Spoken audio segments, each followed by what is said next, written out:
వారి నిర్ణయాల వల్ల జరిగిన వాటిని ఉత్తమ్ కుమార్ రెడ్డి గారు చాలా డీటెయిల్గా చెప్పారు. నేను పొలిటికల్ అప్రోచ్ చెప్పదలుచుకున్న సహచరం మంత్రులకు అండ్ ఎమ్మెల్యేలకు రేపు పొద్దుగాల వాదన వినిపించడానికి. గోదావరి బేసిన్లో తుమ్మిడియేటి నుంచి చేవెళ్ల వరకు నీళ్లు ఇవ్వడానికి ఆనాడు అంచనాలు వేసి 38,500 కోట్లతో మొదలుపెట్టిన ప్రాజెక్టును రీడిజైనింగ్ పేరు మీద తుమ్మిడిహెట్టి నుంచి మేడిగడ్డకు తరలించడం ద్వారా 1,50,000 కోట్లకు అంచనాలు పెంచారు. ఇందులో ప్రధానంగా ఆయన వ్యాపారం సింపుల్, అయిన ట్రేడ్ సీక్రెట్ ఏంది లేదు, పంపులు లిఫ్టులు.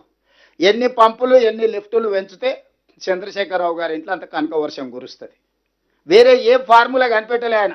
ఈ మట్టి పని ఒకటి చేస్తాడు, తట పని ఒకటి చేస్తాడు, పంపులు లిఫ్టులు తీసుకురా ఆడబడి బిల్లులు ఎత్తేసి. కాళేశ్వరం మీద పీసీ ఘోష్ ఏం రిపోర్ట్ ఇచ్చిండో నేను చెప్పాల్సిన అవసరం లేదు, లోతుకి వెళ్ళదలుచుకోలేదు. సేమ్ ఫార్ములా జూరాల నుంచి ఉమ్మడి రాష్ట్రంలో మంజూరు చేసిన పాలమూరు రంగారెడ్డి ఎత్తిపోతల పథకాన్ని జూరాల నుంచి శ్రీశైలానికి తరలించిండు.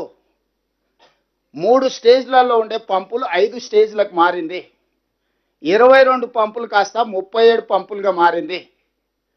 32,500 కోట్లు 32,200 కోట్ల రూపాయలతో పూర్తి కావాల్సిన పాలమూరు రంగారెడ్డి ఎత్తిపోతల జూరాల సోర్స్ నుంచి ప్రాజెక్టు ఈరోజు 84,000 కోట్లు ఖర్చు పెడితే కూడా పూర్తి అవుతుందనే గ్యారెంటీ లేదు, ఒక ప్రాథమిక అంచనా మాత్రమే.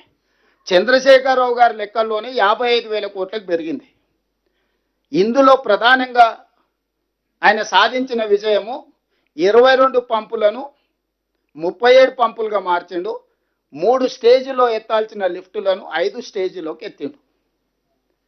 ఈ 3 స్టేజీల నుంచి 5 స్టేజీలకు జూరాల నుంచి శ్రీశైలంకి ఎప్పుడైతే మార్చిండో ఆంధ్రప్రదేశ్కి అవకాశం వచ్చింది. జూరాల కంప్లీట్గా తెలంగాణ రాష్ట్రంలో ఉన్న తెలంగాణ రాష్ట్ర project, state owned project. Karnataka నుంచి కృష్ణానది జలాలు భీమా ద్వారా వచ్చే జలాలు జూరాల దగ్గరికే వస్తాయి. కొత్త సోర్స్ ఏం లేదు. మేజర్గా కృష్ణానది జలాలు మహారాష్ట్ర నుంచి కర్ణాటక నుంచి బయలుదేరి ఉమ్మడి ఆంధ్రప్రదేశ్లో ఎక్కడికి వస్తాయని అంటే మహబూబ్ నగర్ జిల్లా జూరాల ప్రాజెక్టుకు వస్తాయి.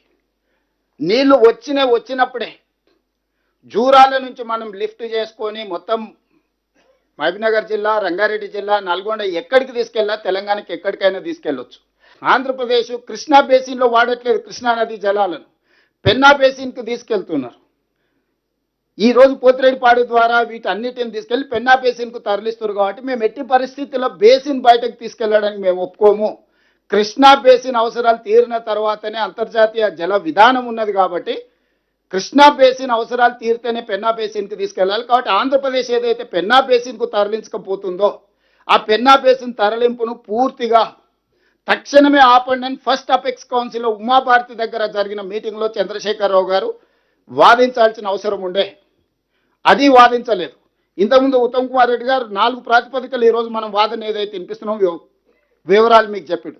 ఏ ఒక్క అంశం కూడా ఆ రోజు చేయలే. పోనీ ఫస్ట్ ఇయర్ మిస్ అయింది, తర్వాత అపెక్స్ కౌన్సిల్ మీటింగ్లో కూడా దాని మీద తిరిగి వాదన వినిపించలేదు.